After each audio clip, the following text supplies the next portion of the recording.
열왕기하 8장 1절부터 6절 말씀입니다. 엘리사가 이전에 아들을 다시 살려준 여인에게 이르되 너는 일어나서 내 가족과 함께 거주할 만한 곳으로 가서 거주하라. 여호와께서 기근을 부르셨으니 그대로 이 땅에 7년 동안 임하리라 하니 여인이 일어나서 하나님의 사람의 말대로 행하여 그의 가족과 함께 가서 블레셋 사람들의 땅에 7년을 우거하다가 7년이 다음에 여인이 블레셋 사람들의 땅에서 돌아와 자기 집과 전투를 위하여 호소하려 하여 왕에게 나아갔더라. 그때의 왕이 하나님의 사람의 사환 게하시와 서로 말하여 이르되 너는 엘리사가 행한 모든 큰 일을 내게 설명하라 하니 게하시가 곧 엘리사가 죽은 자를 다시 살린 일을 왕에게 이야기할 때에 그 다시 살린 아이의 어머니가 자기 집과 전투를 위하여 왕에게 호소하는지라. 게하시가 이르되 내 주 왕이여 이는 그 여인이요 저는 그의 아들이니 곧 엘리사가 다시 살린 자니이다 하니라. 왕이 그 여인에게 물으매 여인이 설명한지라. 왕이 그를 위하여 한 관리를 임명하여 이르되 이 여인에게 속한 모든 것과 이 땅에서 떠날 때부터 이제까지 그의 밭에 소출을 다 돌려주라 하였더라. 아멘.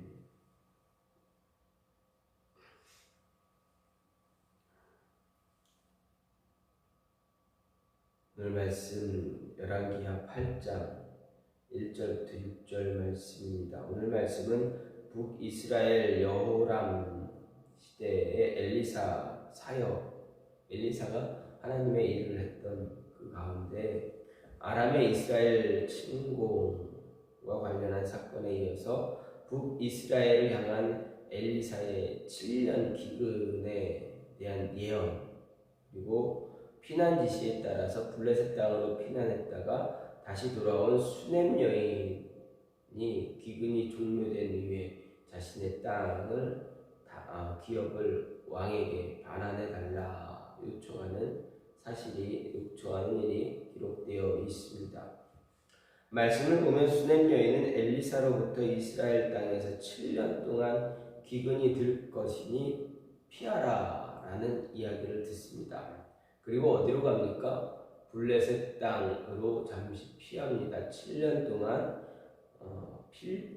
피했다가 거주했다가 다시 돌아옵니다. 그런데 고향으로 돌아왔는데 어떻게 됩니까? 자신의 집과 전토는 이미 다른 사람이 차지하고 있었습니다. 7년 동안 집이 비어져 있고 땅이 메말라져 있다면 아무런 저거 없이 그냥 땅이 방치되어 있었다면 1년, 2년은 모르지만 지나갔을 때 3년, 해가 넘어가면서 다른 사람이 아마 그곳에 거류하면서 경작할 수도 있었을 것이고 아니면 지나가는 나그네가 그곳에 머물면서 경작할 수도 있었을 것입니다. 어쨌든 7년이라는 시간, 짧으면 짧고 길면 길 수 있는 이 7년이라는 시간을 이 수넴 여인은 블레셋 땅에서 거주했습니다. 그리고 돌아왔더니 그 땅의 임자가 그 땅을 다른 사람이 차지하고 있었다라는 것입니다. 그래서 이 수넴 여인은 어떻게 합니까? 왕에게 찾아가 자신의 집 그리고 땅을 되찾아 달라고 억울한 사정을 호소합니다. 그때 마침 엘리사의 행적에 대해서 왕과 이야기를 나누던 사람이 있었습니다. 바로 엘리사의 사환 게하시였습니다. 때마침 게하시의 증언으로 인해서 이 수넴 여인은 자신의 집과 전토를 다시 반환받을 수 있었고 또 7년 동안 얻었던 그 땅의 소출, 그 밭의 소출을 다 돌려받을 수가 있었다라는 것입니다. 이스라엘 법에는 바로 이런 기업, 조상들로부터 물려받은 기업을 팔고 매매할 수 있는 것이 아니라 늘 자손에게 이렇게 계속 대물림 되어지는 유산으로 물려지는 그런 모습을 가졌습니다. 그렇기 때문에 이 땅을 다시 찾을 수가 있었습니다. 어쨌든 이 땅을 다시 반환받았던 수넴 여인, 그런데 이 사건을 보게 되면 7년 기근 사건은 이제 4장에 언급된 기근과 같은 것으로 좀 보여지긴 합니다. 그런데 이 기근은 시간적으로 제5장에서 엘리사의 사환 게하시, 엘리사의 사환 게하시가 탐욕으로 인해서 엘리사에게 저주를 받고 나병이 걸린 것으로 나타나기 때문에 아마 5장 이전의 사건일 수 있다라고 생각할 수가 있습니다. 왜 그렇습니까? 당시 이스라엘 사회, 그 사회에서는 나병 환자가 일반 정상인들과 함께 살 수가 없었기 때문입니다. 만약에 엘리사의 저주를 받았던 게하시가 나병을 얻었는데 왕과 대화를 한다? 이거는 있을 수가 없는 일입니다. 그렇기 때문에 아마도 5장 사건 이전에 일어난 사건이 지금 18장에 기록되어져 있는 것으로 볼 수가 있습니다. 이렇게 이 저자가 열왕기서를 기록한 이 저자가 이 사건을 8장에 기록한 것은 아마도 하나님을 위해서 헌신과 봉사하는 사람들에게 하나님의 은혜와 축복이 주신다, 하나님의 은혜와 축복이 임한다라는 것을 보여줌으로 인해서 성경을 읽는 우리에게 하나님을 향해 더 열심을 갖고 우리의 믿음이 더 신실한 믿음을 갖고 열심을 다해서 따라갈 수 있도록 어떤 권면이나 어떤 그런 것을 강조하기 위해서 볼 수가 있습니다. 어쨌든 이러한 모습으로 인해서 우리로 하여금 우리의 믿음, 우리의 신앙이 더욱더 하나님을 향해서 바라볼 수 있는 그런 신앙을 가질 수 있게 하기 위해서, 강조하기 위해서 이곳에 기록된 이 말씀을 보면서 생각할 수 있는 것은 하나님의 사람들, 저나 여러분, 또 이 북이스라엘 사람들 뿐만 아니라 저나 여러분 모두가 하나님을 믿고 따르는 모든 믿음의 사람들은 하나님의 은혜를 잃어버리면 시련이 다가올 수밖에 없다라는 것입니다. 분명 엘리사가 1절 말씀을 보면 엘리사가 수넴 여인에게 이야기합니다. 그리고 여호와께 기근을 부르셨으니 그대로 이 땅에 7년 동안 임할 것이다 했습니다. 7년 동안 북이스라엘에 기근이 임할 것이다 라는 이야기는 이스라엘에게 하나님이 크신 은혜를 부어주셨음에도 불구하고 이스라엘이 어떻게 합니까? 하나님의 은혜를 잊어버립니다. 하나님을 찾지 않습니다.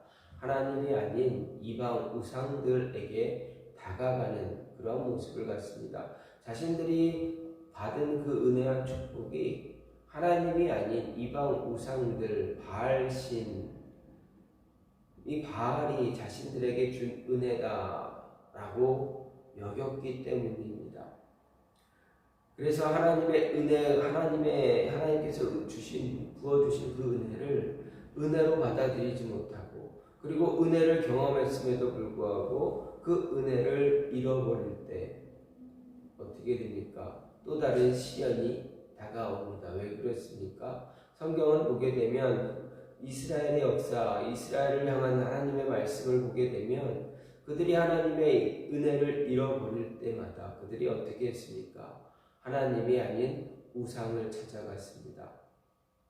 분명 이스라엘 백성, 이스라엘 열왕기서 이전의 모든 말씀들을 쭉 이전의 역사를 보더라도 어떻습니까? 사사기 시대 가나안 정복할 때, 아니 출애굽, 그 이전에 출애굽하는 역사, 출애굽의 역사, 광야 40년 가나안 땅 정복했던 그 모습, 그리고 가나안 땅을 정복하고 그 가나안 땅을 안에서 살아갔던 그 많은 시간들, 그 많은 시간들, 그리고 그들이 하나님을 버리고 하나님이 아닌 인간의 왕을 찾았을 때도 하나님은 그들에게, 이스라엘 백성들에게 끊임없이 은혜를 베풀어 주셨습니다.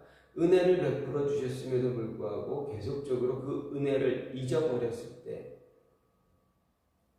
그 은혜를 잊어버리는 때가 있었습니다. 그때마다 그들은 기근, 하나님의 어떤 시련들을 감당해야만 했습니다. 왜 그들에게 하나님의 시련이 이렇게, 하나님께서 그들을 향해 내리시는 이 시련이 왜 그들이 이런 시련을 당하게 되었습니까?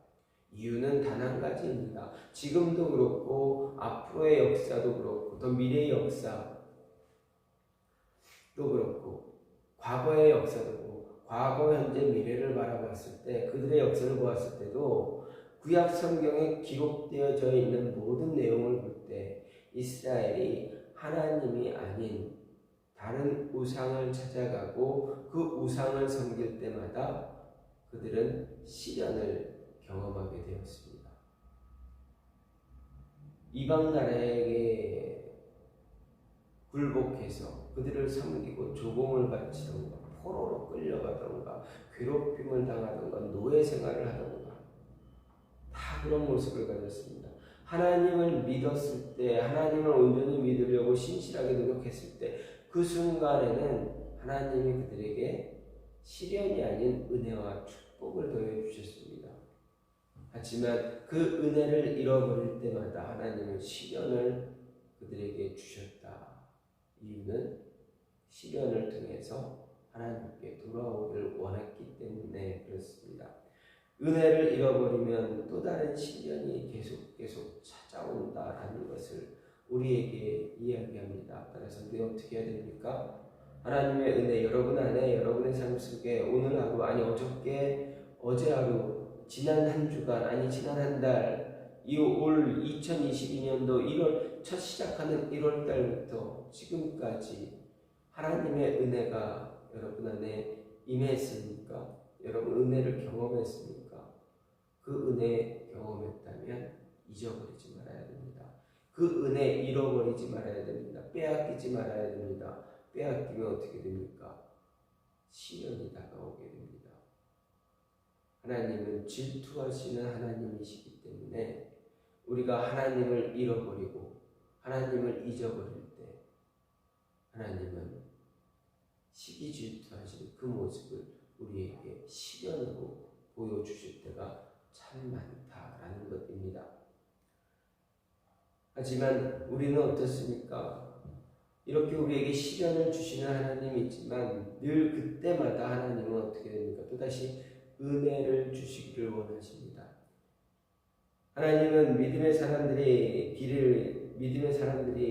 자신에게 주어진 그 길을 걸어가다가 시련을 만났을 때 어떻게 하신다는 것입니까? 그 시련을 피할 길도 함께 주신다.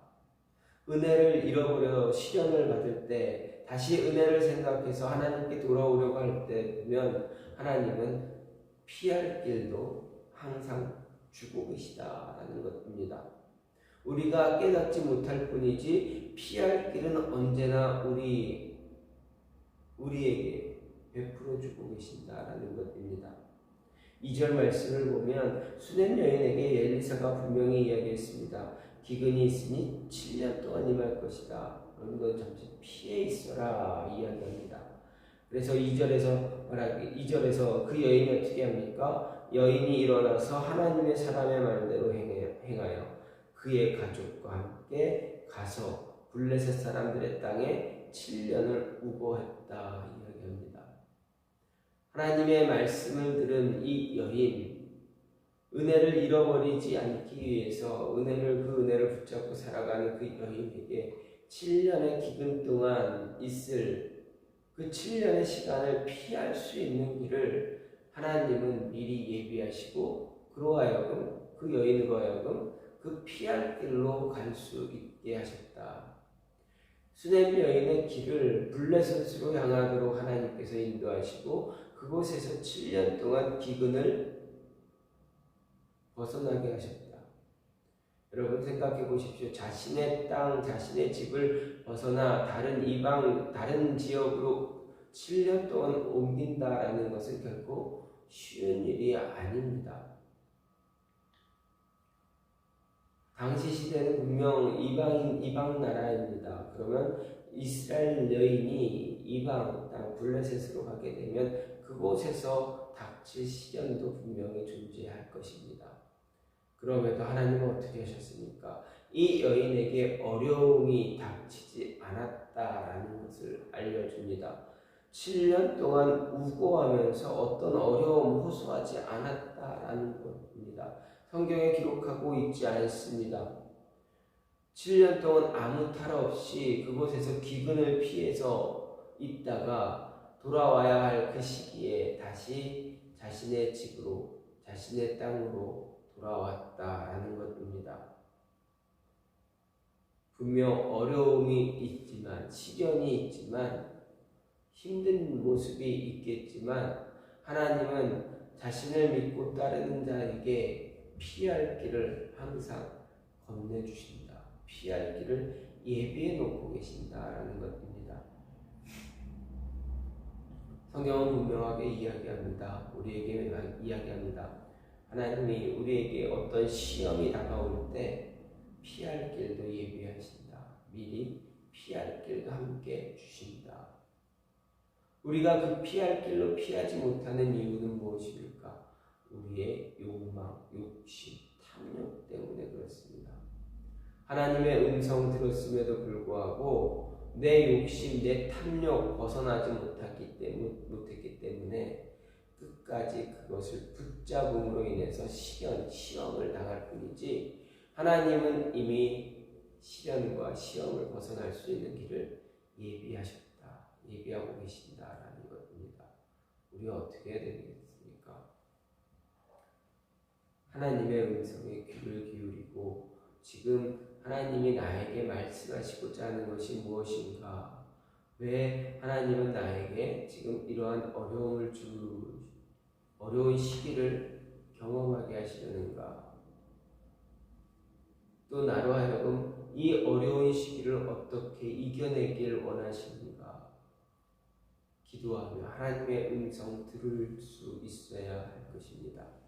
하나님의 음성을 들어야 피할 길을 찾을 수가 있습니다. 마지막으로 은혜를 기억하는 믿음의 사람들에게 하나님은 어떻게 하십니까? 끝까지 돌봐주십니다. 그 은혜를 중단하지 않으시고 끝까지 그 은혜를 베풀어 주신다라는 것입니다. 힘들고 어려운 시련이 다가왔을 때 그 시련 속에서 피할 길을 내가 찾지 못하고 그 시련을 감당하고 있을 때 하나님께서 우리에게 그 시련을 감당하는 것이 피할 길이다라고 하실 때도 있습니다. 그럴 때 그 시련을 감당하려고 애쓰고 노력하고 믿음 잃어버리지 않으려고 기도하고 발버둥치는 그러한 하나님의 사람들에게 하나님은 어떻게 하십니까? 그들을 끝까지 돌봐주신다는 거예요. 은혜를 끝까지 허락하신다라는 것입니다.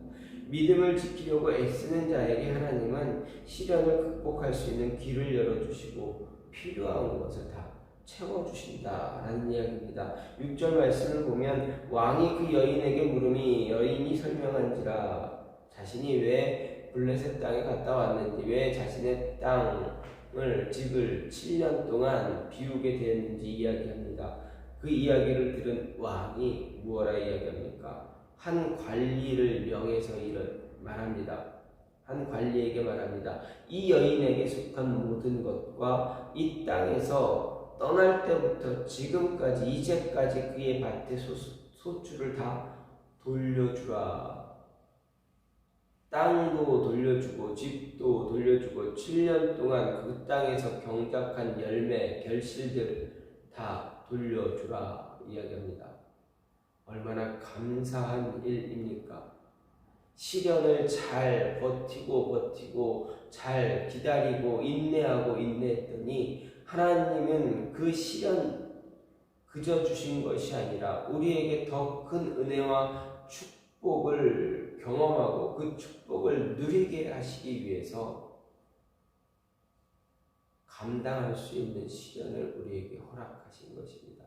피할 길도 주시지만 우리로 하여금 그 시련을 이겨내도록 이겨내야 한다라고 말씀하실 때는 우리가 그 시련을 감당할 수 있기 때문이다라는 것입니다.